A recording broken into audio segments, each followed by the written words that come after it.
그것은 저번에 다뤘던 미술 개념의 역사가 너무 서양 중심이었어요. 서양 중심의 미술의 역사였고, 그래서 아시아, 동양, 사실 정확히는 동아시아긴 해요. 제가 오늘 다루고자 하는 것은 한중일 동아시아이고, 한중일을 중심으로 전개가 될 것 같습니다.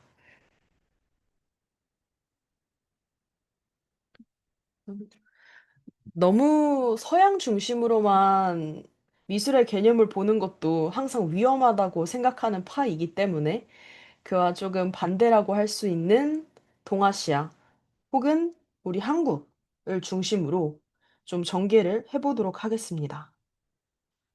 오케이. 그대로 좀 어차피 앞에는 거의 다 퀴즈일 예정이라서 퀴즈일 거라서 그대로 이제 시작을 하도록 하겠습니다. PPT 페이지가 오늘도 좀 많아요. 오늘 34장 정도 되고요. 그, 저희가 마이크를 켤 수가 없어요. 그래서 음, 궁금한 점이 있으시면 채팅으로 남겨주시면 되고요. 네, 저도 저번 주에 뵀다가 이번 주에 뵈서 너무너무 행복해요. 안녕하세요. 안녕하세요. 그러면 저는 일단은 강의를 진행하면서 이제 질문을 채팅에 남겨주시면 확인하도록 하겠습니다. 일단 여러분께 여쭤볼 게 있는데요. 여쭤볼 거는 아니고 오프닝 퀴즈라고 할까요? 상품은 그냥 저의 사랑밖에 없는 것 같긴 한데, 네, 지금 화면에 그림 한 점이 있습니다. 지금 보면 약간 오른쪽을 보면 집이 한 채 있고요. 마른 나무 네 그루 정도? 네 그루인지 다섯 그루 정도인지가 있고 붓질은 조금 거칠고 색이 없습니다. 그리고 그림이라고 하는데 글씨가 조금 더 많아 보입니다. 어, 여러분들은 이 그림 국보라고 생각이 드시나요? 음, 혹시 채팅창에 이 그림이 국보인 것 같다. 국보가 아닌 것 같다.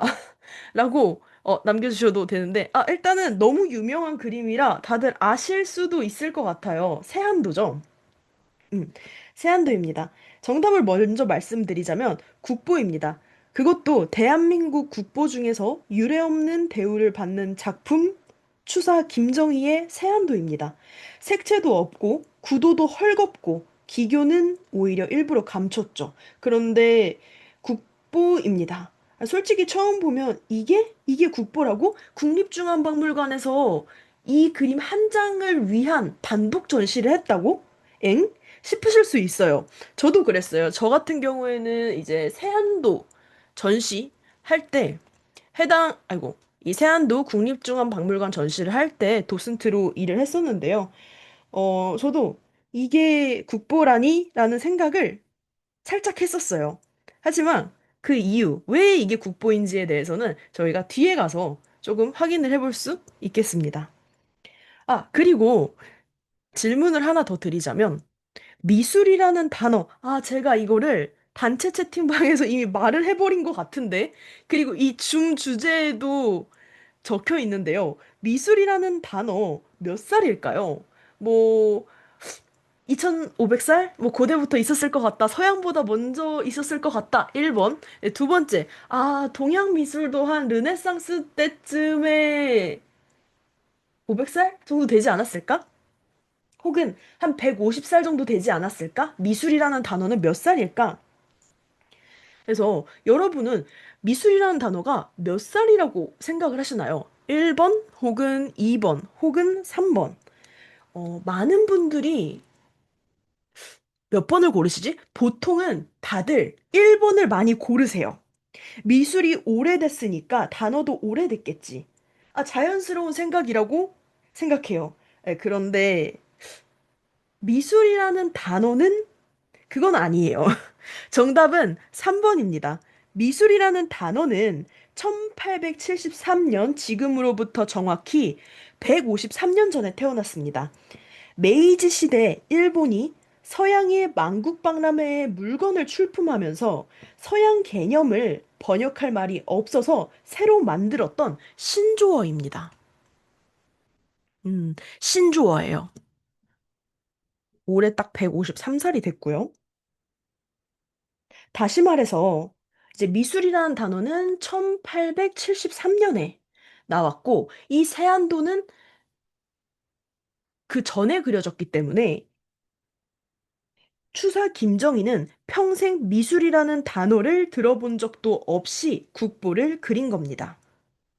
그래서 먼저 저희가 알아두면 좋을 것은 음, 동아시아에는 원래 미술이라는 단어가 없었습니다. 근데 단어가 없었다는 게 그림이 없었다는 뜻일까요? 아니죠. 세안도가 눈앞에 있는데요.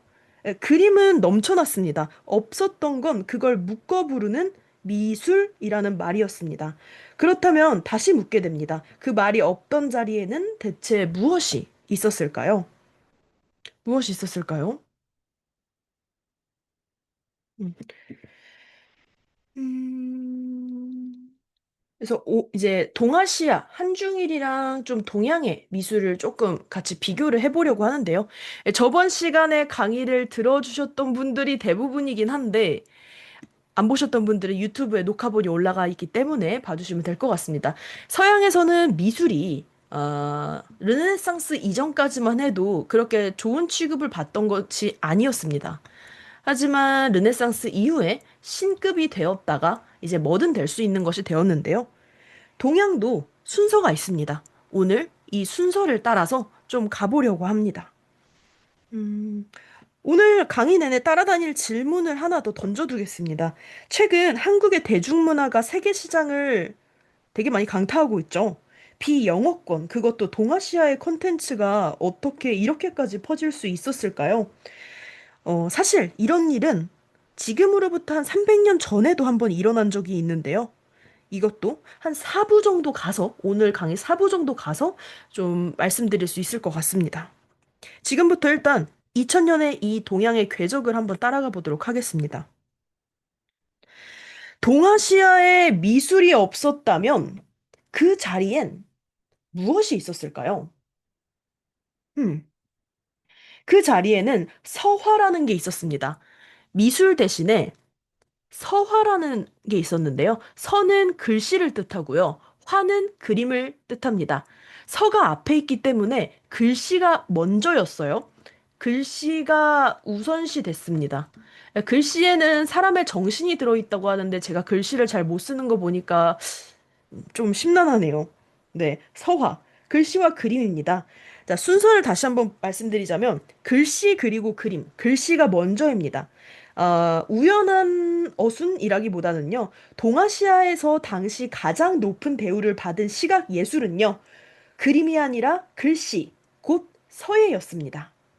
여기에 삼절이라는 개념이 있는데요. 절, 한자를 한자가 이제 요즘은 익숙하지가 않을 수 있는데 이 절이라는 단어는 빼어나다는 뜻입니다. 시와 글씨와 그림 이 세 가지 모두에서 경지에 이른 사람에게 주어지던 명예로운 칭호입니다. 뭐 표암 강세황 뭐 그리고 오늘 강의의 주인공이 될 추사 김정희가 대표적인 삼절이었습니다. 일종의 아이돌이라고 봐주면 좋을 것 같아요. 그러니까 추사 김정희는 요즘에 아이브 장원영 정도라고 봐주시면 될 것 같아요. 그러니까 시와 서와 화는 세 개의 개별 직업이 아니라 교양인 한 사람이 반드시 갖춰야 할 하나의 세트였습니다. 요즘으로 치면 제가 여기도 적어놨는데 비주얼, 보컬, 춤 다 되는 궁극의 아이돌이다 라는 이름으로 정도의 뜻으로 봐주면 될 것 같습니다.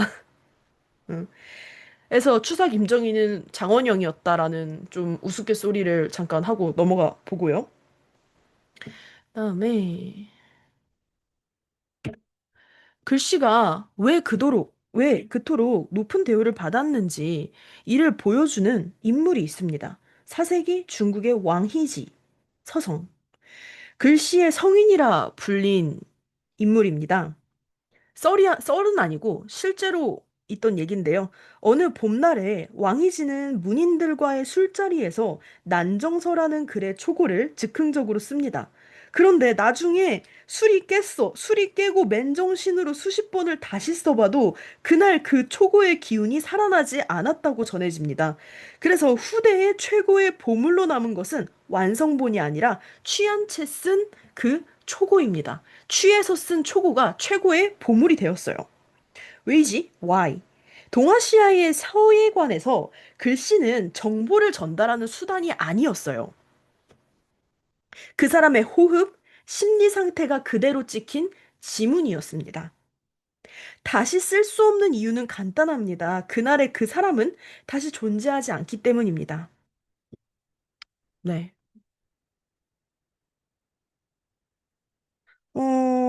여기서 지난 시간에 다뤘던 서양 고대의 한 문장을 다시 불러오겠습니다. 로마의 역사가 플루타르코스는 이렇게 썼습니다. 아무리 제우스 신상이 아름다워도 교양 있는 집 아들 중 조각가가 되고 싶어 하는 애는 한 명도 없다라는 말을 지난 시간에 했었는데요. 음, 이 당시에 서양 고대 때는 작품을 작품은 높이 평가받았지만 그것을 만든 사람들은 낮게 평가받았었습니다. 예, 서양 고대의 오래된 아이러니 중 하나였죠.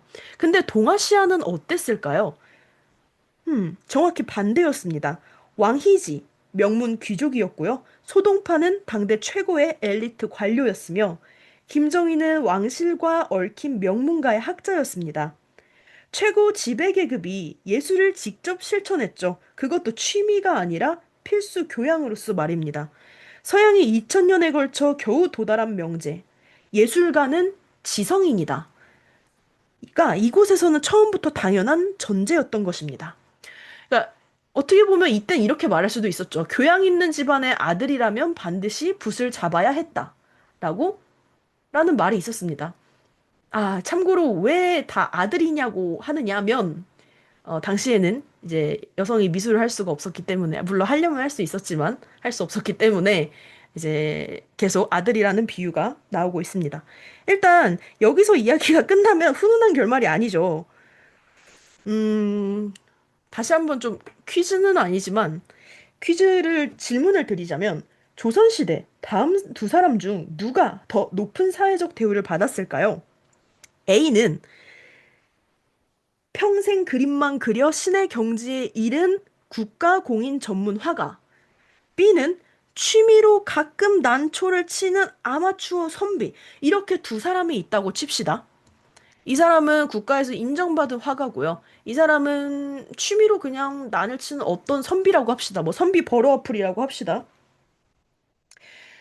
당연히 예술로서 누가 더 높은 대우를 받았느냐라고 했을 때 여러분은 상식적으로 봤을 때는 뭔가 A일 것 같죠?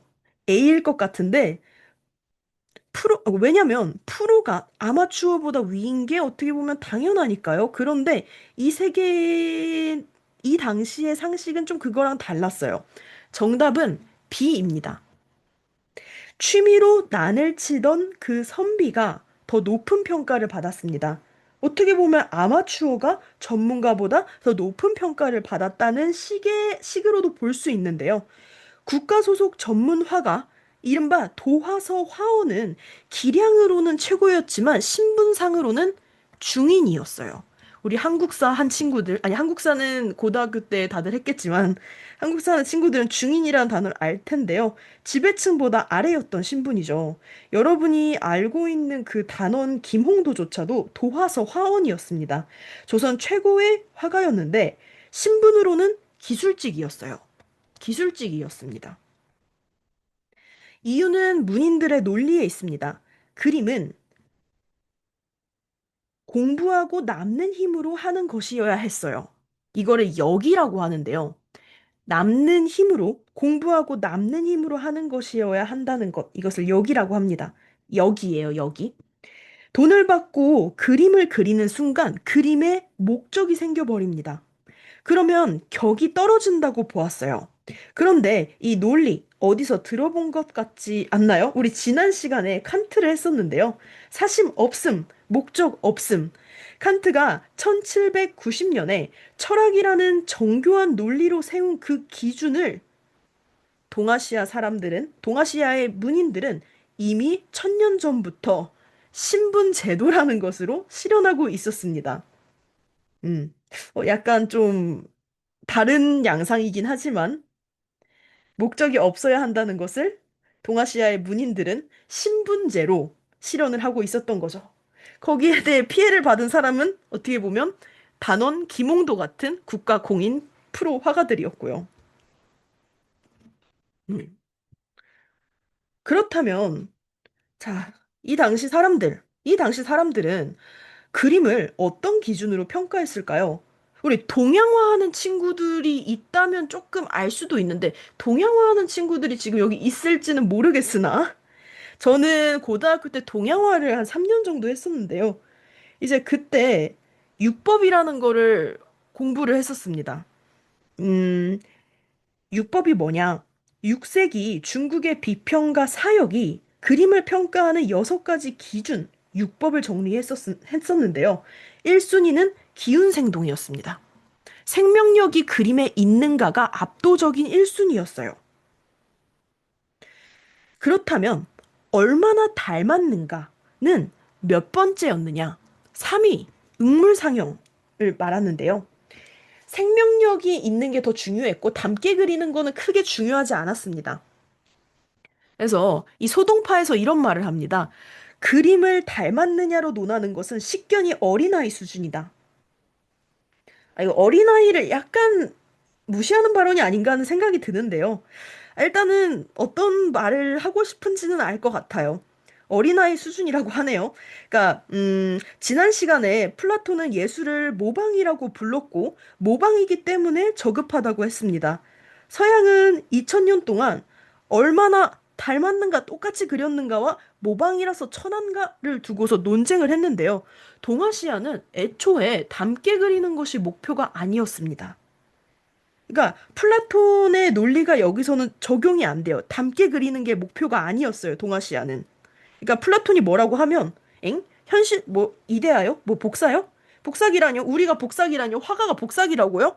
저희는 베낀 적이 없는데요? 이런 발언이 나오는 거죠. 그래서 플라톤의 공격이 먹히지가 않는다. 잠깐만, 1부가 급하게 끝내는 건 아닌데, 약간 정리를 먼저 하자면, 미술이 아니라 서화가 있었습니다.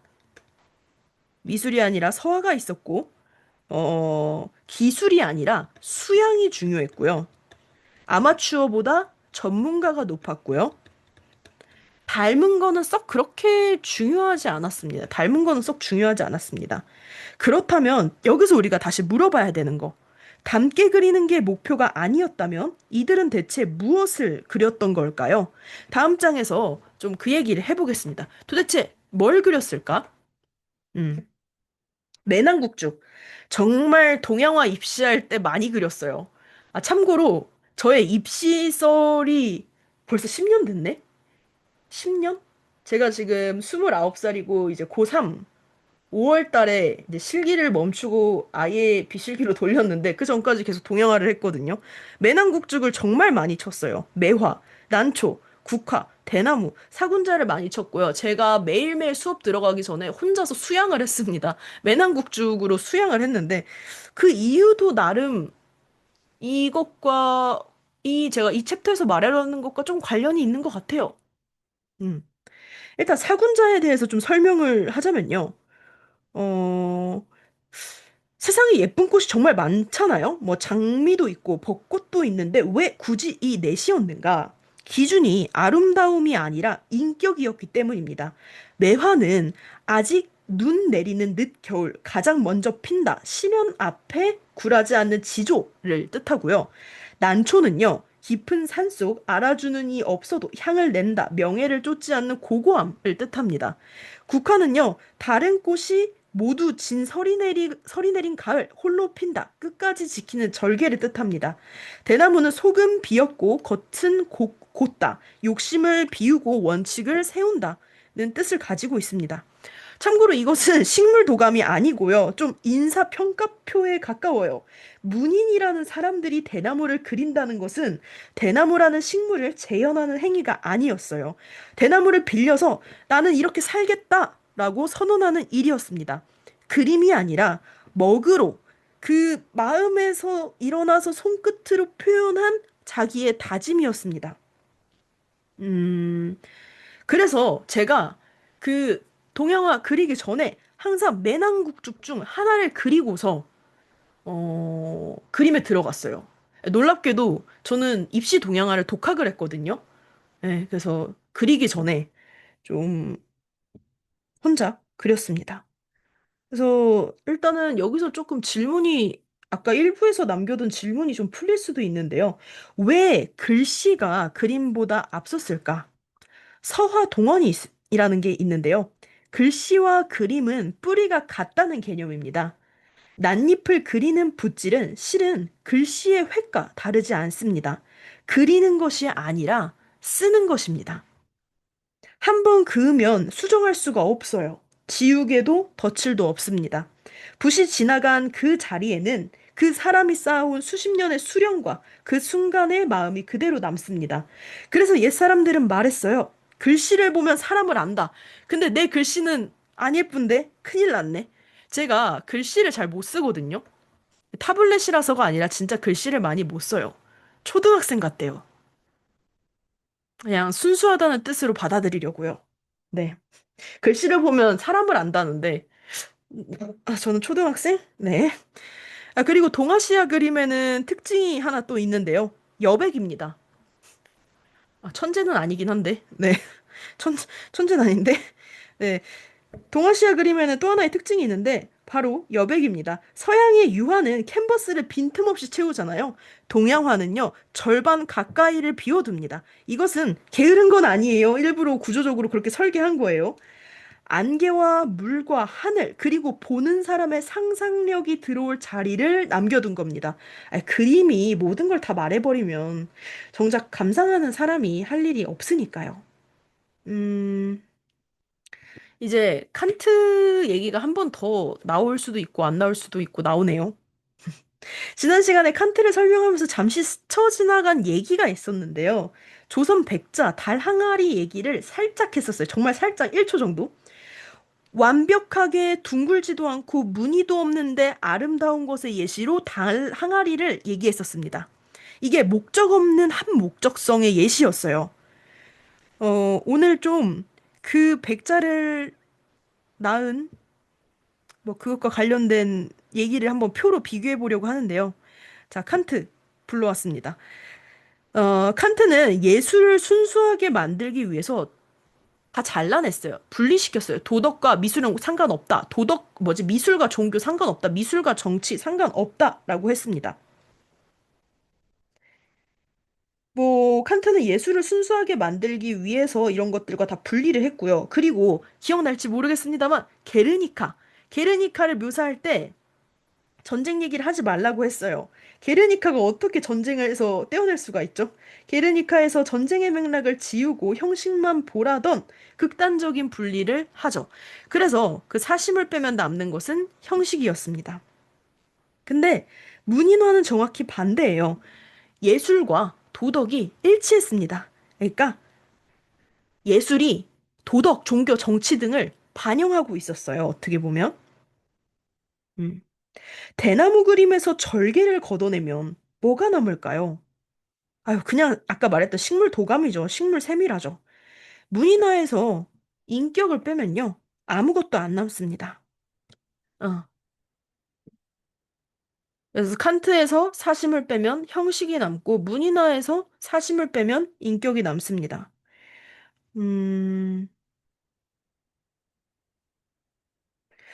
예술의 기준은 시대마다도 달랐고 지역마다도 달랐습니다. 이제 큰 축으로 지금 그냥 동양과 서양으로 보고 있지만 나라마다도 전부 달랐다는 거 알아두시면 일단은 좋을 것 같습니다. 근데 이 문인화 세계도 문인화 월드도 시선이 바뀌는 결정적인 순간이 찾아오는데요. 원래 동아시아의 산수화는요, 실제 풍경이 아니라 가보지 않은 관념 속의 이상향을 그렸습니다. 이를 걸어놓고 누워서 유람한다고 하여서 와유라고 했는데요. 우리가 한자를 잘 모르면 이게 안 와닿을 수 있습니다만, 어, 좀 쉽게 말을 하자면 이 수묵화 속의 가상세계라고 할까요? 그러니까 이 산수화라는 것은 풍경을 재현한 것이 아니라 들어가서 노는 가상세계였다. 라고 생각을 해주시면 될 것 같습니다. 그런데 18세기에 조선의 겸재정선이 선언합니다. 왜 가보지도 않은 중국의 산을 그리는가? 우리의 산을 그리고 그리자고 했어요. 이제 그리고 나서 평생 보고 살아온 인왕산을 있는 그대로가 과연 맞는지 모르겠으나 있는 그대로 그립니다. 진경산수화의 탄생이 이때였습니다. 시선이 관념에서 내려와 가상세계에서 내려와서 실제 우리의 땅과 삶에 닿은 순간을 그려낸 것입니다. 르네상스가 신에게서 인간으로 눈을 돌렸던 것과 비슷한 종류의 사건이라고 말할 수 있겠습니다. 이제 18세기 후반의 조선으로 좀 가보려고 합니다. 18세기 후반의 조선으로 가보면, 자, 여기 김웅도의 씨름이 있고요. 김웅도의 씨름이 있고 신윤복의 단오풍정이 있는데요. 이 그림 아마 교과서에서들 많이 보셨을 것 같아요. 일단 김웅도의 씨름, 그림의 주인공을 봐야 되는데요. 왕 아닙니다. 신선도 아니고 선비도 아닙니다. 씨름판의 장정들과 구경꾼들인데요. 심지어 엿장수까지 그려져 있네요. 그리고 신윤복은 한 걸음 더 나아가서 그네 타는 여인들과 기방의 풍경까지 그립니다. 당시로서는 상당한 파격이었는데요. 뭐 지난 시간에 잠깐 언급하고 넘어갔지만 앤디 워홀이 캠벨 스프 캔을 그려서 고급 예술과 뭐 대중문화의 경계를 허물었다고 말을 했었습니다. 조선의 풍속화는 그 일을 200년 정도 앞서서 해냈다고 볼 수 있는데요. 그릴 가치가 있는 것의 목록에 평범한 사람들의 평범한 하루가 등장하게 됩니다. 풍속화예요. 어, 진정한 대중예술은 사실 이쪽에 있는데 민화입니다. 민화. 양반가의 사랑방이 아니라 서민의 안방과 혼례식장에 걸리던 그림들인데요. 제가 지금 까치호랑이랑 책가도랑 문자도 그림을 안 갖다 놨네요. 네, 까치호랑이 그림을 살짝 볼까요? 이거 아마 이번에 케이팝 데몬 헌터즈가 너무 유명해서 다들 이제 호작도는 아실 것 같아요. 호작도를 아실 것 같은데, 어, 오리지널이 없네? 오리지널은 없지만, 대충 다들 아시지 않나요? 그 케이팝 데몬 헌터즈에 우리 까치와 호랑이가 나오면서 호작도가 한 번 더 붐업이 되죠. 그리고 책가도도 되게 많은 버전이 있는데, 여러 가지 음식과 책과 다양한 고급 비단들을 쌓아놓은 것들로 되어 있고, 다시점 구조죠. 다시점 구조로 되어 있습니다. 그 다음에 문자도. 예, 문자도도 요즘 친구들이 학교 수행평가에서 많이 하던데, 이렇게 그 당시에 한자를, 한자 위에다가 이제 부귀영화를 누리는 것들을 좀 그려서 얹어놨던 것들입니다. 근데 자꾸 이제 칸트가 인용이 되는데 사실 굳이 칸트를 인용할 필요는 없었는데 좀 인용을 해봤어요. 자, 까치호랑이를 봤을 때 호랑이가 좀 아니, 좀 이상하게 생겼죠? 원래 호랑이는 애군을 쫓는 위험 있는 존재인데요. 민중의 붓을 거치면서 사팔뜨기라고 하는 게 맞을까요? 이런 표현을 써도 될까요? 사팔뜨기에 실실 웃는 얼굴이 됩니다. 당시 호랑이가 종종 탐관오리의 상징이었다는 점을 생각하면 이는 권위를 유머로 바꿔버리는 풍자화죠. 요즘 말하면 권력을 좀 조롱했다, 밈으로 만들었다, 뭐 이런 그림이라고 볼 수 있을 것 같습니다. 책가도는요, 아이고, 책가도가 여기서 빠져있네. 책가도를 다시 쳐야겠다. 책가도. 다시 치면요. 책가도는 우리 아이가 공부를 잘하기를 바라는 마음으로 그려졌고요. 문자도는 효와 충 같은 글자를 그림으로 표현했습니다. 흥미로운 것은요, 이 문자도입니다. 획 속에서 뭐 잉어가 헤엄치고 있고, 뭐 되게 많은데, 잉어가 뭐 헤엄치고 있다거나, 글자가 꽃이 된다거나, 즉, 글자가 곧 이미지가 되는 순간입니다. 좀 뒤에서 이 얘기를 한 번 더 할 것 같아요. 한국어 타이포그라피와 관련해서요. 근데 이거를 조금 저 그림은 뒤에서 한 번 더 얘기를 해보고요. 칸트 선생님의 기준으로 굳이 채점을 하고 싶진 않지만, 칸트 선생님의 기준으로 이 민화들을 채점을 해보면요. 전부 탈락이에요. 하지만 칸트 선생님도 홍익대 면접 보면 탈락이세요. 왜냐하면 객관적 관찰만 하시니까요. 주관적 견해가 안 들어가잖아요. 칸트 선생님이 홍대 면접 보면 탈락인데, 일단 뭐 칸트 선생님 기준으로 이 민화를 평가를 하신다면 탈락이겠죠. 여기 써 있지만 뭐 주술적 효용이 있기 때문에 그리고 뭐 실용적인 목적이 있기 때문에 교훈적인 목적이 있기 때문에 탈락입니다. 그리고 이 그림들의 제작자는 전부 이름이 남아있지 않아요. 떠돌이 화공들이 장터에서 그려 팔던 무명의 실용품이었기 때문입니다.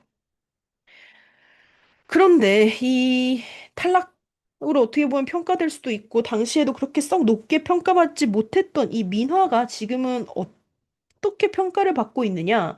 미술관에 걸리고, 제가 최근에 민화 전시를 갔다 왔는데, 진짜, 저는 동양화가 매난국죽도 좋지만 확실히 민화가 조금 더 재밌다고 느끼는 것 같아요, 네. 그래서 지금의 민화들 미술관에도 걸리고, 경매에서 비싸게 팔리고, 한국 미의 원형이다라는 소리까지 듣고 있죠. 케이팝 데모 헌터즈 이후로 더 많이 듣고 있습니다. 그림이 바뀐 게 아니라요. 20세기에 누군가 이 그림들을 아트라고 불러줬어요. 어, 일본인이긴 한데요. 야나기 무네요시를 비롯한 수집가와 이론가들이 이를 수집하고 민화라는 이름을 붙이고 글을 쓰고 전시했습니다. 장터에 있던 그림들이 미술관의 작품들로 바뀌기도 했죠. 지난 시간에 저희가 제도론 잠깐 언급했었진 않지만 이건 좀 길게 언급했던 것 같아요. 몇 분 정도. 뒤샹의 병기가 갤러리에 놓이는 순간 예술이 되었듯이요. 까치 호랑이도 예술계가 인정하는 순간 예술이 되었습니다. 물건은 그대로인데 이름표가 바뀐 거죠. 제도론이라는 거, 예술계라는 거, 서양의 이론이기 이전에 이미 우리 필드에서는 작동을 하고 있었습니다. 뒤샹의 병기가 갤러리에 들어가서 예술이 됐듯이 까치호랑이도 예술계가 알아봐주자 예술이 됐다. 핵심 내용 중 하나죠. 하나라고 볼 수 있습니다. 그 다음에 사실은 여기가 조금 중요한 파트인데요. 우키요의 부분입니다. 아이고. 우키요의 부분이고요. 음, 여러분, 우키요에를 혹시 아시나요? 잠깐 1분만 좀 1분 아니고 1분만 좀 여유를 가지면서 말을 하고 싶은 게 있는데, 제가 대학생 때 우키요에 한창 빠져 있었어요. 그래서, 일본에서 파나 전시를 한다는 거예요. 오사카에서. 오사카에서 파나, 우키요에죠. 일본의 파나죠. 우키요에 전시를 한다고 해서 오사카를 갔어요. 젊으니까 할 수 있었다. 오로지 이 전시를 보기 위해서 한국에서 오사카를 갔어요. 인천에서 오사카로 슝 갔습니다. 어떻게 이랬지? 이 전시 하나를 보기 위해서, 우키요의 전시를 보기 위해서 오사카를 갔어요. 맛있었습니다. 음식도 맛있었고, 뭐 그런 기억이 남아 있는데, 지금 만약에 원하는 전시를 뭐 홍콩이나 대만에서 한다고 하면 제가 갈 수 있을까요? 근데 갈 것 같긴 해요. 원하는 정말 보고 싶은 전시가 있다면. 근데 돈이 있어야 갈 것 같긴 해요. 지금 저번 주인가? 저번 주에 어떤 선생님께서 저랑 일본을 가자고 하셨는데 제가 돈이 없어서 거절했어요. 죄송해요, 유민쌤. 네. 그래서 잠깐 우키요에 얘기를 했고요. 지금부터 좀 중요한 얘기인데요. 에도 시대 일본에는 우키요에라는 것이 있었어요.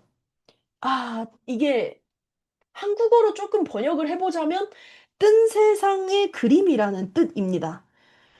뜬 세상? 엔터테인먼트? 약간 이런 뜻이라고 봐주시면 될 것 같은데요. 이것은 순수 예술이 아니라 대량으로 인쇄되는 상업 소비재였어요. 자, 지금 이게 제가 되게 신기한 표를 하나 만들어 놨는데, 어, 그때 가부키 스타들이 있었어요. 그 스타들의 그림이 있었는데, 그것은 지금의 아이돌 포스터라고 생각해 주시면 되고요. 우키요에라는 건 이제 인쇄였어요. 인쇄 기술은 그때 파나였죠. 그리고 유명 미인도는요, 이것도 화보인데, 이것도 그냥 그거다. 아이돌 포스터. 그 다음에 스모 선수 그림도 되게 많은데요, 우키요에는. 지금의 스포츠 스타 카드인데요. 여러분 혹시 요즘 팔도 비빔면 드세요? 팔도 비빔면을 사면 우리나라 그 야구 구단의 포토카드가 나와요. 정말 요즘 제가 팔도 비빔면 정말 많이 먹는데 그 스포츠 스타 카드가 정말 많이 나오거든요. 저 진짜 야구 알못인데 스포츠 카드, 스포츠 스타 카드만 지금 한 10장이 넘어가고 있어요. 네. 그래서 그러니까 비빔면을 사면 스모 선수의 그림을 주는 느낌인 것 같아요. 그 다음에 이제 후지산 도카이도 명소 같은 경우에는 지금의 여행 유튜브 썸네일 정도로 뭐 생각을 해주셔도 될 것 같은데, 음, 문제는 아니다. 문제는 아닌데, 아니, 문제가 아니라 퀴즈. 퀴즈를 하나 드려볼게요. 여기 오른쪽에 이 가나가와 해변의 높은 파도라는 작품이 뒤에 살짝 들어가 있는데 안 보이실 거예요. 제가 개인적으로 좋아하는 그림 중 하나인데요. 가나가와 해변의 높은 파도. 이 그림 얼마짜리일까? 이 그림 얼마일까? 얼마 정도 할까요? 아마 일본 미술하면 대표적으로 떠오르는 게 가스시카호쿠 사이에 가나가와 해변의 높은 파도 아래 그림일 거예요. 이 그림 지금으로 치면 얼마 정도 할까? 어, 집 한 채 값? 당시 판매 가격이 집 한 채 값이었을까요? 쌀 한 가마 값이었을까요? 국수 한 그릇 값일까요? 집 한 채면 근데 얼마야? 집 한 채가 너무 가격이 천차만별인데? 쌀 한 가마 요즘 저기 한 5만 원 정도 하는 것 같더라고요. 국수 한 그릇 값 대충 5천 원이라고 해볼게요. 그래서 호쿠 사이의 가나가와 해변의 높은 파도. 여러분이 생각할 때는 1번, 2번, 3번 가격이 얼마였을까요? 음. 지금 아까 그 봤던 그림, 그 초기 인쇄본은 경매에서 지금은 경매에서 수십억의 거래가 되는데요. 수십억의 거래가 되는데요. 1번이나 2번이라고 지금은 맞아. 근데 지금은 맞는데 과거에는 3번이라고 생각해 주시면 돼요. 국수 한 그릇 값이에요. 한 그릇 값이에요. 한 그릇 값 정도에 팔렸다고 합니다. 그 정도로 흔하고 값싼 물건이었어요.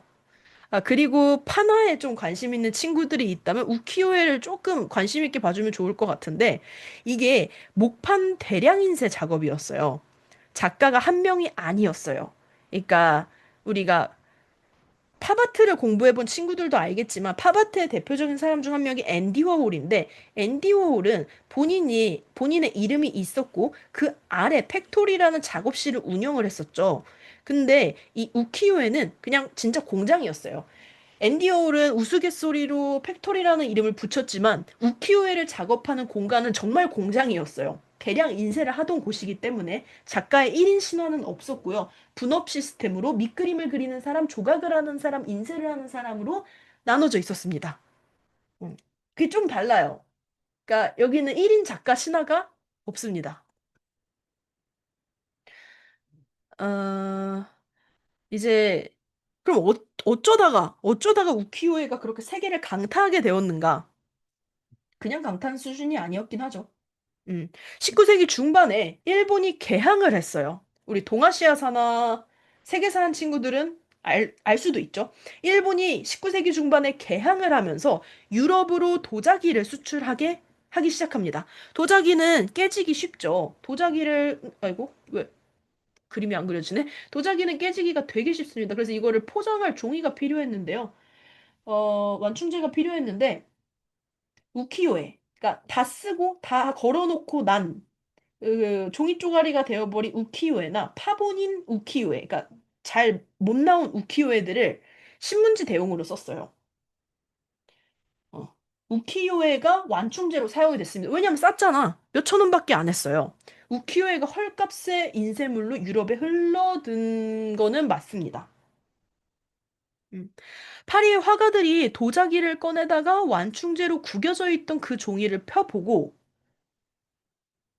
어, 반하게 된 건데, 이 1867년 파리 만국박람회를 기점으로 재패니즘이라는 열풍이 폭발합니다. 이 사건이 왜 그렇게 미술계에 큰 쇼킹이었는지 좀 말을 해보자면요. 세 가지로 말을 할 수 있겠습니다. 첫 번째, 원근법이 없었습니다. 지난 시간에 좀 말했었는데요. 1414년에 13년이네. 1413년에 브루넬레스키가 원근법을 완성한 이후로 서양의 회화에는 500년간 깨진 적 없는 약속이 하나 있었어요. 그림은 이렇게 그리는 거야. 소실점을 두고 멀리 있는 건 작게, 가까이 있는 건 크게 이렇게 그렸어요. 1400년대 이후로. 500년 동안 아무도 의심하지 않은 규칙이었어요. 그런데 우키요에는 이 규칙을 아예 지키지 않습니다. 근데 화면이 죽어 있진 않았어요. 오히려 더 생생하게 살아 있었습니다. 서양 화가들 입장에서도 좀 당황스러웠을 수 있을 것 같아요. 저래도 되는 거였어? 우리가 500년 동안 목숨 걸고 지킨 그 규칙을 안 지켜도 그림이 되는 거였다고? 500년 된 약속에 500년 된 어떤 규율에 금이 가는 느낌이었을 수 있을 것 같아요. 그 다음에 색이 되게 평면적이었습니다. 명암과 입체 없이 색을 나란히 놓았을 뿐인데 아름다웠습니다. 셋째, 구도가 과감하게 잘려 있었어요. 기둥이 화면을 가리든 인물이 반쯤 잘리든 개의치 않았습니다. 사진기가 대중화되기 전이었는데 스냅 사진과 같은 구도를 구사하고 있던 것들이 우키요에였습니다. 도대체 뭘 얼마나 영향을 받았길래 그런 말을 하는가? 아, 서양 거장들이 일본아리를 많이 했는데 그 그림 한 세 개 정도 보여드릴게요. 고흐, 방고흐 모르는 사람들 없죠? 일반인, 아니, 모르는 사람들 있지. 근데 미술을 하는데 방고흐를 모르면 안 되지. 그다음에 클로드 모네. 미술을 하는데 클로드 모네를 모르면 안 되지. 물론 비전공자분들은 모르셔도 돼요. 모르셔도 되는데. 자, 진짜 그러니까 이거를 되게 좋아했던 건 일단 고흐예요. 고흐가 방고흐 씨가 동생 테오와 함께 동생 테오 아시나요? 형을 위해서 영원히 후원했던 최고의 동생 그 동생과 함께 테오만 생각하면 눈물이 앞을 가려. 아, 네. 우키요에를 수백 점 수집했습니다. 테오는 한평생을 형을 위해서 희생했어요. 음. 아무튼 그다음에 이제 히로시게의 빗속의 다리를 유화로 통째로 옮겨서 그렸고요. 원래 저 빗속의 다리가 우키요에로 따로 있는데 저거를 그대로 고흐가 모사합니다. 탄기 영감의 초상은 예, 배경은 지금 보면 아예 다 우키요예요. 다 우키요예죠, 지금. 전부 다 우키요예요. 우리가 아는 그리고 고흐의 색채, 선명한 생명과 뚜렷한 윤곽선이 사실은 대부분 일본 판화에서 비롯됐습니다.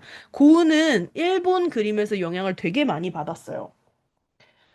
이제 클로드 모네 같은 경우에는 부인에게 기모노를 입혀서 부인분이세요, 부인분. 저기 서양분이세요? 일본분 아니세요? 기모노를 입혀서 라 자포네즈라를 그렸고요. 그리고 지베르니 정원이라는 그림이 있는데요. 일본식 다리를 거기에 놓았습니다. 어, 이거는 한번 보면 좋을 것 같은데, 지베르니 정원의 일본식 다리 제가 안 갖고 왔는데, 지베르니 정원의 일본식 다리. 어떤 그림이냐면, 이 그림이에요. 음. 실제 모네의 집에 일본식 다리를 설치해 두기도 했었고요. 이 그림이죠, 이 그림. 지금 이게 여기 아래에 있는 연못 있잖아요. 이게 나중에 그 모네의 유명한 수련 연작을 그린 그 연못이에요. 서양의 인상주의의 상징과 같은 그 그림, 그 연못 그림이 일본식 정원에서 나온 거고요. 그러니까 모네가 그린 정원이 있단 말이죠. 그 모네 정원 그림. 지베르니 정원 말고 그냥 정원 그림이 안 나오네. 어, 수련. 이거요. 모네의 수련 연작인데요. 이게 일본식 그 정원에 있던 연작입니다. 전부 다 일본식 다리 밑에 있는 수련들이에요. 서양 인상주의의 상징과 같은 저 그림들이 알고 보면 일본식 정원에서 나왔다. 근데 이 사건이 미친 영향. 좀 정리를 해보자면요. 우리는 보통 문화가 중심에서 주변으로, 고급에서 저급으로 흐른다고 생각하는 경향이 있을 수도 있어요. 근데 여기서는 조금 다를 수 있는데요. 주변부가요, 제3세계라고 할까요? 비주류가요, 비주류가 중심을 바꿨어요. 저급 예술이라고 불릴 수 있는 것이 고급 예술을 가르쳤어요. 그리고 동양이 서양의 미술을 바꿨어요. 그것도 걸작이라던가 원본이 아니라 국수 한 그릇 값짜리 복제품이 좀 미술계에 큰 영향을 미쳤죠. 지난 시간에 이 얘기를 안 했던 것 같기도 한데, 발터 베냐민의 아우라 얘기를 안 하긴 했는데, 예, 복제가 되면 원본의 아우라가 사라진다는 발터 베냐민의 아우라 이론이 있습니다. 근데 우키요에는 좀 이거랑 달라요. 음, 아우라를 상실한 대량 복제품이요, 바다를 건너가서 또 새로운 가치를 낳은 거라고 할 수도 있겠죠. 근데 여기서 조금 우리가 경각심을 가져야 될 게 있어요. 오리엔탈리즘이요. 오리엔탈리즘? 이거 뭔가 봉준호 감독의 기생충 영화에 대해서 그 아카데믹 상을 받은 데서 이 얘기를 들어본 것 같으라는 말이라던가 BTS 오리엔탈리즘 이거 어디서 들어본 것 같기도 한다거나 그런 생각이 들 수도 있는데요. 그 그때 당시에 프랑스 파리는 일본을 이해했다기보다는 그냥 소비했어요. 동경과 대상하는 어떻게 보면 종이 한 장 차이인데요. 음, 일본을 이해한 게 아니라 일본이 가지고 있는 문화를 단순 소비하는 데 좀 적용이 되었고요. 음,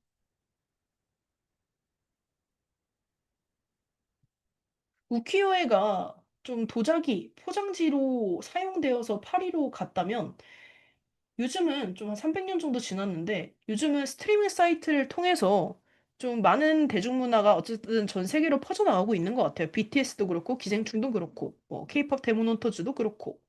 그래서 대중적이고 상업적이고 복제 가능한 요소가 있다면 판화도 그렇고 애니메이션도 그렇고 영상물 다 그러죠. 그러니까 기생충 영화죠. 복제되죠. BTS 뮤직비디오 복제되죠. K-pop 데모논터즈 복제되죠. 어디서나 볼 수 있죠. 국경을 넘어서죠. 그리고 우키요에도 판화였죠. 넘어섰어요. 어디서든 그냥 쉽게 싸게 구할 수 있었던 거예요. 그래서 되게 복제 가능성이 그 혼종성과 다양성을 만드는데 되게 큰 영향을 미치는 것 같습니다. 그래서 음, 복제가 가능하다는 것은 아우라가 사라진다는 논리로도 볼 수 있긴 한데 어떻게 보면 보편의 가치를 조금 더 넓히는 역할을 한다는 생각이 갑자기 좀 드는 것 같습니다. 근데 도대체 미술이라는 게 이제 나오네? 미술이 153살이 되었다. 이 얘기가 이제 나오는데요. 아, 자, 1873년입니다. 아, 얼마 안 됐어. 153년밖에 안 됐죠. 오스트리아 빈이었어요. 메이지 정부, 일본의 메이지 정부가 만국박람회에 물건을 출품하려고 했는데 분류표에 있는 서양 개념을 옮길 말이 없었습니다. 그래서 새로 말을 만들어요. 그게 미술입니다. 지난 시간에 샤를 바테가 1746년에 회화와 조각, 음악과 시를 묶어서 순수 예술이라 정리했다고 말씀을 드렸는데요. 서양이 수백 년의 논쟁 끝에 도달한 그 개념을 동아시아는 엥? 논쟁 없이요. 그냥 수입했어요. 엥? 파인아츠, 순수 예술을 그냥 갑자기 수입을 합니다. 문제는 번역이 단순히 그 번역이 되었다는 게 아니라 분류가 바뀌어가지고 얼라리 운명이 바뀌었어요. 얼라리? 그러니까 파인 아츠를 미술로 해석을 하고 거기에 막 이것저것 끼워 넣다 보니까 문제가 생기는데 그 최고였던 서예가 분류가 불가해서 미술에서 빠져요.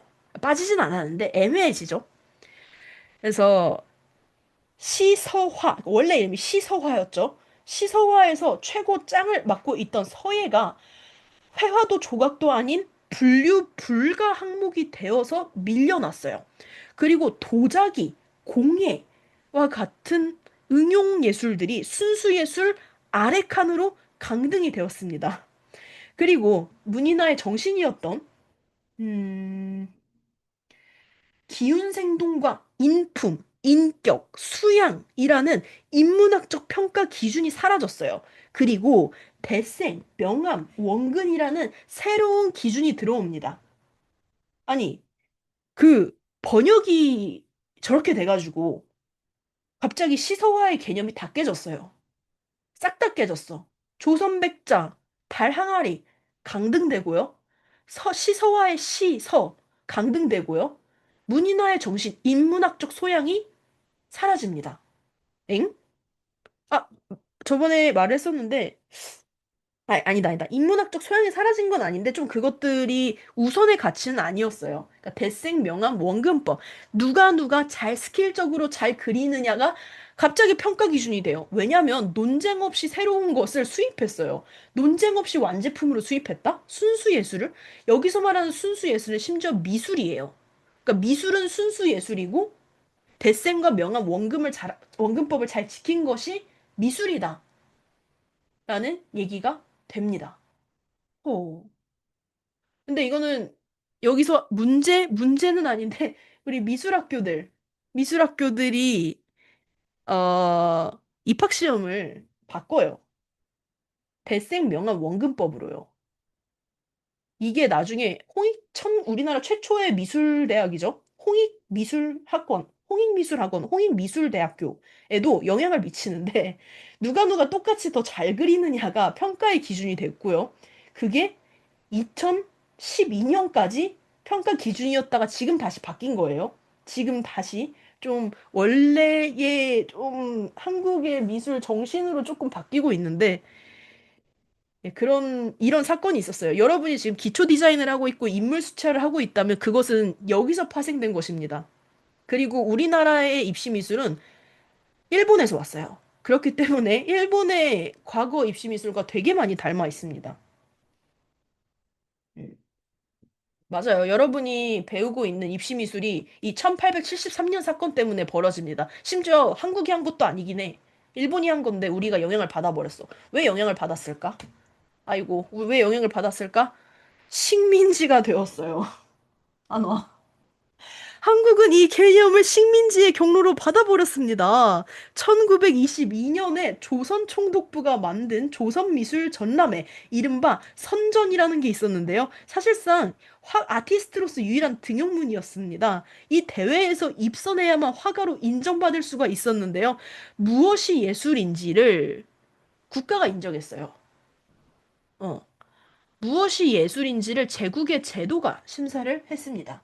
여기에 향토색이라는 개념이 있었는데요. 뭐 초가집, 물동이를 인 여인, 뭐 심사가 선호했던 거는 조선다움이었습니다. 아, 이거 되게 근데 애매해. 조선다움. 음, 언뜻 조선을 존중하는 것처럼 보이는데 뒤집어 보면요. 저항을 하는 조선, 역동하는 조선, 근대적인 조선은 채점표에서 배제되어 있었어요. 그러니까 너네가 합격하고 싶으면 조선다움을 그려야 돼. 역동적이고 뭔가 뭐라고 해야 돼? 좀 전투적이고 혁명적인 그림을 그리면 그거는 잘못된 그림이야. 그건 우리가 인정할 수 없어라는 것을 의도적으로 가르쳤어요. 여기서 그 예술계라는 것에 대해서 아트 월드 제도론에 대해서 하나 질문을 더 해야 되는데 예술계가 인정하면 예술이다라는 말을 예술계에서 하죠. 지난 시간에는 이것이 변기와 바나나를 설명하는 이론이었는데 되게 좀 괜찮은 그냥 존재할 수 있는 이론이라고 했는데 근데 그 예술계는 음, 누가 잡고 있을까요? 그 예술계를 인정하는 권력을 누가 쥐고 있는가에 따라서 제도라는 것이 예술을 만들 수도 혹은 그 방향을 꺾을 수도 있었습니다. 자, 선전에서 상을 받고 화가로 인정받은 이들의 작품을 뭐 우리가 어떻게 평가를 하겠습니까? 뭐 답은 없어요. 실제로 뭐 미술 사학자들 사이에서도 의견이 갈리고 뭐 여기까지는 너무 동양 미술로 들어갈 것 같아서 조금 넘어가도록 하겠습니다.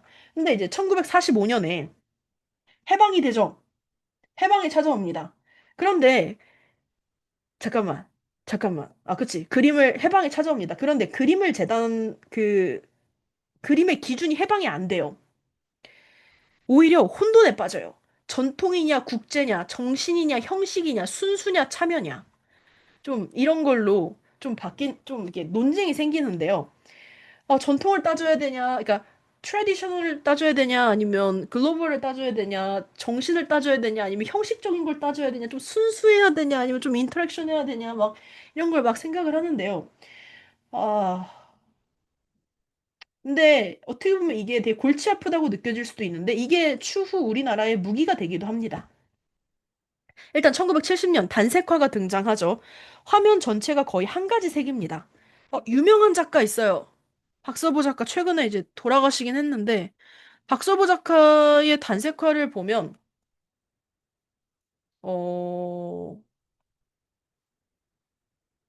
한번 보시면 좀 고귀한 정신을 느낄 수는 있다고 하는데 저는 못 느꼈어요. 일단 화면 전체가 거의 한 가지 색인데요. 얼핏 서양의 미니멀리즘처럼 보일 수 있어요. 그런데 제작 과정을 보면 프로세스를 보면 얘기가 좀 달라집니다. 박서보의 묘법은요. 이렇게 긋는 거. 이 긋는 기법은요. 물감이 마르기 전에 연필로 선을 긋고 또 긋는 수천 번의 반복입니다. 그리고 또 하종현이라는 작가는요. 캔버스 뒤에서 물감을 밀어넣고 뭐 그리는 것이 아니라 수행하는 것이라고 또 말을 하는데요. 뭐 서양 모노크롬이라는 어떤 형식의 문인화의 수행을 깃들게 합니다. 지금 단색화는 국제 경매 시장에서 한국적인 것을 대표하는 브랜드가 되었어요. 그러니까 뭔 말이냐면 서양화의 형식에다가 문인화의 정신을 담아 넣었다라고 봐주시면 될 것 같아요. 그러니까 형태는 서양의 모노크롬인데 그 내면에는 문인화의 수양 정신이 있다. 그렇기 때문에 단색화가 유명한 겁니다. 그렇기 때문에요. 그다음에 민중미술은 또 한번 볼 건데요. 1980년대는 좀 다른데요. 민중미술이 등장하고요. 군사 정권 시절에 화가들이 물었습니다. 지금 이 시국에 예쁜 추상화, 즉 단색화죠?가 맞는가? 이런 말이 나옵니다. 여기서 오윤의 목판화와 광장의 걸개 그림이 등장합니다.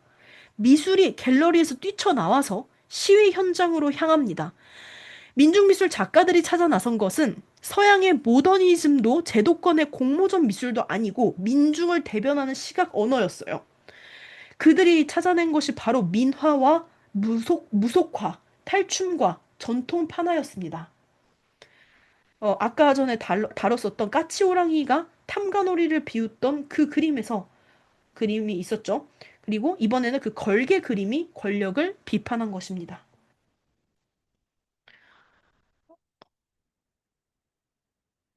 그리고 아이웨이웨이. 혹시 이 작가 들어보신 적 있나요? 이거 자꾸 어떤 친구들이 선글라스 브랜드 아니냐고 하는데 그 아이가 아니에요. 여러분, 아이웨어가 아니라 아이웨이웨이입니다. 음, 바다 건너서 약간 베이징 쪽으로 가볼게요. 사회주의 시기 중국에서 미술은 오랫동안 선전화였습니다. 제도가 예술을 심사한다는 명제의 가장 강력한 국가적 버전입니다. 개혁 개방 이후에 이 흐름을 대표하는 세계적 아이콘이 등장하는데요. 그분이 아이웨이웨이예요. 아이웨이웨이고요. 그의 작품 해바라기 씨. 테이트 모던 터바인 홀 바닥을 가득 채운 1억 개의 씨앗이고 여기에 바닥이 전부 다 해바라기 씨예요. 여기 바닥이 전부 다. 이분이 몇 개 들고 계신 거고요. 진짜 1억 개의 씨앗이에요. 놀라운 사실은 이 씨앗들이 진짜 씨앗이 아니라 도자기로 구운 씨앗이에요. 천년의 황실 도자기의 본고장이었던 징더전에서 장인 1600여 명이 하나하나 손으로 그린 해바라기 씨 도자기입니다. 대량 생산처럼 보이는데요. 전 제품 수공업이에요. 여기 또 하나 재밌는 비밀은 아닌데, 여기 두 번째에 써 있긴 한데요. 어, 마오쩌둥이죠. 마오 시대의 선전화에서 마오쩌둥은 태양이었고요. 사람들은 그 태양을 바라보는 해바라기 씨였어요. 마오가 태양이고 인민들은 태양을 바라보는 해바라기였습니다. 그런데 이 작품에는요, 태양이 없어요. 1억 개의 씨앗은 저마다 미세하게 다르고요. 군중이 아니라요, 1억 명의 다 다른 개인을 나타냅니다. 개별성을 존중하는 하고 어떤 하나의 태양만을 바라보는 사람들이 아니라는 거죠. 문제는 이 작품을 하고서 아이웨이웨이가 아시다시피 잡혀가요. 그러니까 중국의 마오의 국가 권력에 반하는 작품을 한 거잖아요. 세계적으로는 엄청 유명한 작품을 만들었지만 자기 자국에 대한 비난을 하는, 비판을 하는 작업으로 중국 외 국가에서는 되게 많은 붐업을 받았지만 사실 이 작품을 하고 나서 구금을 당하고 여권을 압수당하고 작업실을 강제 철거를 당해요. 예술계가 인정하면 예술이다라고 했지만 국가가 그 예술계 위에 있다면 예술계도 작동할 수가 없어요. 슬프네요. 중국 작가들은 되게 검열을 많이 당해요. 많이 당해요. 특히 자국을 비판하는 그림을 그리면 작품을 만들면 좀 위험해져요. 아직까지도 그래요. 아직까지도. 대중문화, 웹툰이든 일러스트도 마찬가지고요. 잠깐 다시 한국으로 넘어옵시다. 한국으로 넘어올게요. 자, 아까 잘했지, 말했는데, 이제 시서화에서, 아이고, 시서화에서, 아, 잠깐만. 여기 혹시 홍익대 시각 디자인과 가고 싶어 하는 친구들 있어요? 홍익대 시디과? 시서화에서 이제 미술,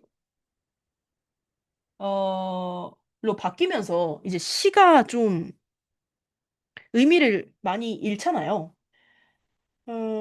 미술이라는 번역어가 생기면서 가장 큰 타격을 받았던 것이 서예였습니다. 이 서예는 어디로 갔을까? 예, 디자인 쪽으로 좀 해석이 되지 않았나 하는 개인적인 저의 생각이 있어요. 지금 한국에는 한글 타이포그라피를 연구하는 사람들이 되게 많아요. 특히 홍익대 시각 디자인과 교수님들의 절반이 한글 타이포그라피를 연구하고 있죠. 여러 대학의 시각 디자인 연구들, 그리고 이제 안상수 타이포그래퍼와 같은 디자이너가 세운 국제 타이포그래피 비엔날레, 타이포 잔치가 그 예시가 될 수 있겠는데요. 어, 오른쪽이 그 안상수의 타이포그래피는 아니고요. 이거는 그냥 흐름적으로 이제 포스터, 이제 한글 작업들이 계속 이제 이루어지고 있다는 뜻입니다. 그래서 하나 알아둬야 될 게 글자 자체가 예술이다라는 건 서양에 없던 거예요. 글자가 곧 예술이다라는 감각은 서양에는 없었어요. 글씨가 그림보다 위였고 획의 획이라는 것에 인격이 담긴다 믿었고요. 문자도에서는 효라는 글자가 글자 속에서 잉어가 헤엄쳤던 문화권이에요, 우리는. 글자를 이미지를 글자로 읽는 눈이 되게 오랫동안 축적이 되어 왔는데요. 서예는 좀 서예가 가지고 있던 그 우월함, 제1의 시서화였던 서예가 1873년에는 솔직히 좀 무너졌지만 그 감각적인 것은 좀 사라지지 않고 지금 이 시대에서 그 한글을 만나서 디자인으로 다시 태어났다는 저의 개인적인 생각을 좀 덧붙여 봅니다. 그러니까 서예는 사라지지 않았다. 그리고 캘리그래피로만 소환되고 있는 것도 아니에요. 한글 타이포그라피로도 많이 계속 언급되고 있다는 거. 좀 말씀을 드리고 싶었고요. 어, 이렇게 두 개의, 뭐, 백남준 얘기를 할까? 백남준 얘기를 할까요? 백남준. 서울에서 태어나서 일본에서 공부하고 독일에서 전위 예술을 하고 미국에서 이름을 알렸고 미국으로 최종으로 귀화를 하셨는데요. 동양의 선과 서양의 텔레비전을 한 화면에 붙인 사람이죠. 혼종이라 정체성이 없다가 아니라 혼종이기에 아무도 하지 못한 것을 할 수 있다는 사실을 최초로 증명한 한국인이기도 합니다. 백남준이 한국에서는 그렇게 유명하진 않은데요. 미국이나 서양 미술사를 보면 빠짐없이 등장을 해요. 근데 나 요즘 백남준을 볼 때마다 떠오르는 게 서도호 작가예요. 그러니까 뭔가 백남준도 그렇고, 서도호 작가도 그렇고, 어, 뭐랄까, 둘 다 한국적이긴 한데, 서양이 꼭 껴있어요. 근데 난 이게 썩 좋아 보이진 않아. 세계적인 작가가 되려면 서양이랑 어느 정도 협의가 돼야 되는 것 같아요. 좀 마음에 들진 않아요. 서도도 한국에서 태어났지만 미국의 뭐 세계 여러 나라를 돌아다니면서 살았고 부모님으로 인해서 그러면서 정체성에 혼란이 있었고 그거를 지금 작업으로 풀어내고 있으며 이번 달인가 다음 달에 개인전을 하시잖아요. 서도어 작가 전시는 꼭 보셨으면 좋겠다, 다들. 그래서 혼종성이 지금의 한국성과 되게 많이 맞닿아 있다고 저는 해석을 하고 있어요. 그래서 그 중 하나가 좀 요즘 케이팝 데모넌터즈가 아닌가? 케이팝이 아닌가 하는 생각이 들어요. 솔직히 한국어 노래, 케이팝에 요즘 영어밖에 없는 경우도 많고, 일본어가 있는 경우도 있고, 정말 다양한 혼종성을 가지고 있어요. 대표적으로 캣츠아이라는 그룹도 있는데 캣츠아이도 되게 혼종성이 있어요. 분명 케이팝 그룹이라고 저는 봐요. 뭐 글로벌 그룹이다라고는 말을 하지만 케이팝 그룹이고 한국인, 뭐 싱가포르인, 정말 다양한 필리핀인, 정말 다양한 국적의 아이돌들이 이 멤버들이 모여서 하나의 한국이라는 곳에서 무대를 펼치고 있잖아요. 이 얼마나 혼종적입니까? 되게 혼종성 있다고 느껴요, 저는. 한국이 어쨌든 한국에서 뜨려면, 그리고 세계에서 뜨려면 요즘 한국적인 것과 세계적인 것이 좀 뭉쳐져야 되나? 라는 생각을 하게 됩니다. 그리고 마무리하기 전에 세안도에 대해서 다시 한번 말씀을 드릴게요.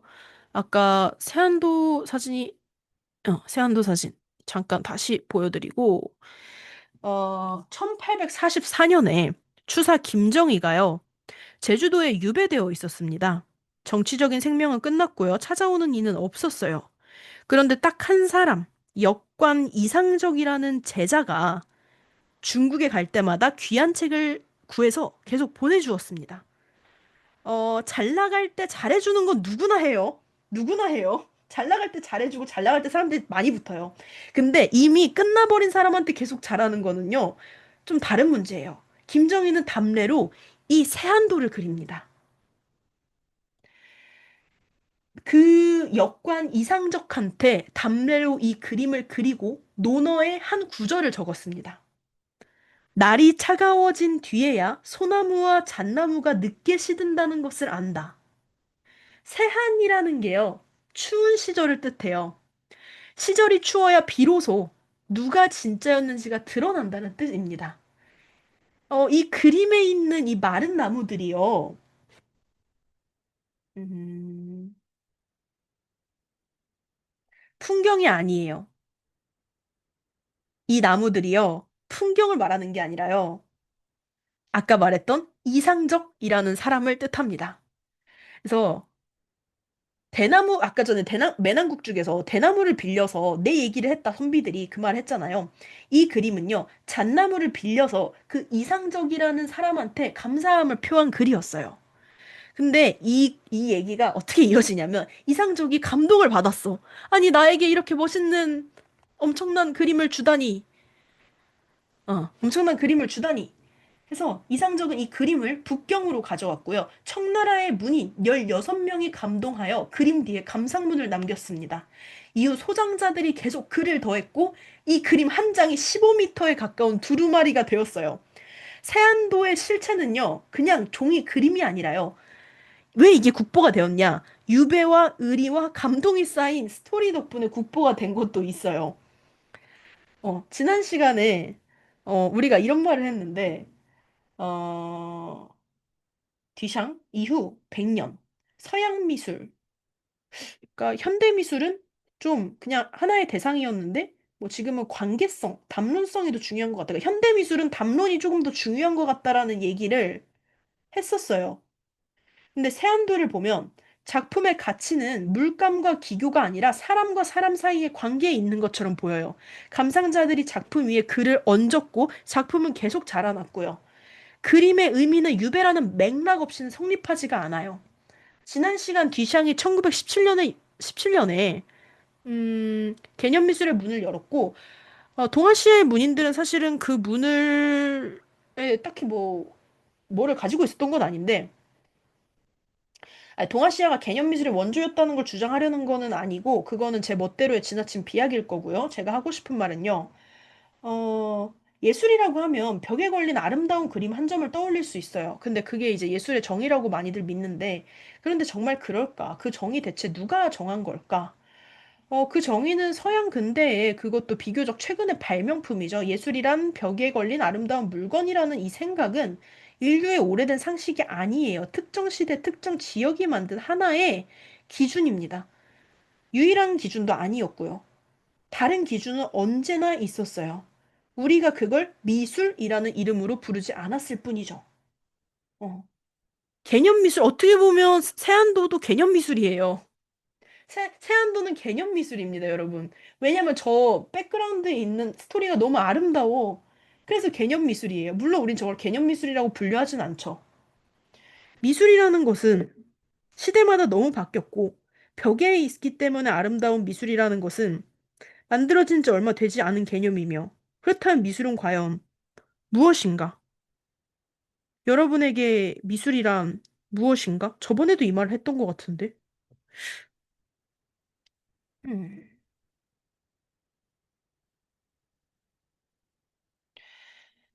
여러분에게 미술이란 무엇일까?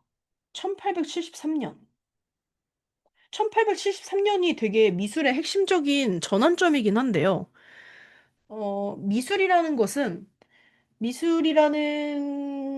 것은 단어였어요. 딱 단어 하나. 그것이 있으면서 좀 지금의 미술의 개념이 좀 생겼습니다. 근데 원래, 그러니까 미술이라는 말 자체가 없었어요. 그 전에 없었어요. 생긴 게 1873년이에요. 그게 생겼고, 그렇다고 해서 그 전에 있던 것들이 또 미술이 아니었던 건 아니죠. 그러니까 미술은 되게 그 개념이 가변적이다. 되게 많이 변하고, 지역에 따라 다르고, 또 시대에 따라 다르고, 사람에 따라서 정의하는 게 다르다는 거예요. 여러분에게 미술이란 다 다르잖아요? 나에게 있어서 미술이란 무엇이냐? 정말 다 다르단 말이에요. 음. 그래서 일단 제가 오늘 하고 싶었던 말은요. 미술이 서양과 동양의 기준이 완전히 달랐고, 그 다음에, 어, 우리는 1873년에 미술이라는 단어가 생기면서 시서와의 개념이 완전 뒤바뀌어 버렸다. 그리고, 그냥 지금 얘기를 하면 되게 많은 혼란, 식민지라던가 그 이후에 전쟁, 이런 것들로 혼종성을 가지게 된 나라 중 하나고, 그 혼종성이 잘 드러난 작가들이 요즘은 또 개념적인 맥락에서 잘 붐업이 되는 것 같다는 생각을 하고 있습니다. 오늘 조금 빨리 끝나긴 했는데, 좀 어려웠다고 생각해요, 저는. 개인적으로 좀 어려웠다고 생각합니다. 원래 동양 미술 개념이 좀 어렵지 않았나 하는 생각이 들고요. 혹시 질문이 있다면 해주시면 감사하겠습니다. 지금 11시 13분인데,